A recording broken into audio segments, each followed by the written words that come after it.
Hello everyone and welcome back to another video. If you have been wondering how can you change your profile picture on Duolingo, then you're in the right place. Today in this video, I'll show you exactly how to do that in a very easy and clear method as well. If that's what you're looking for, follow up with me till the very end and let's jump right into it. Now, if you try to open the Duolingo app and make sure you are logged in from here, tap on the avatar ahead in the bottom right here to open your profile. And then you head to settings by tapping the gear icon in the top right corner.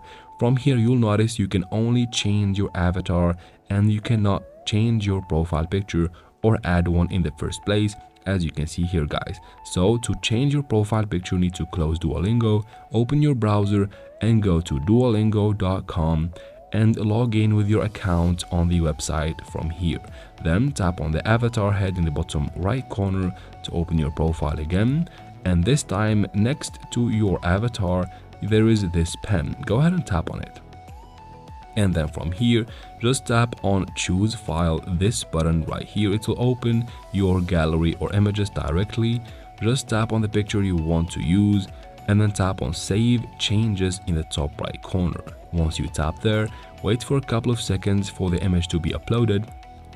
And once it's done, you should see this button that says saves changed or changes saved, After that, you can finally quit the browser. Go ahead and open Duolingo, wait for a couple of seconds, and you'll notice that the profile picture is changed from here as well.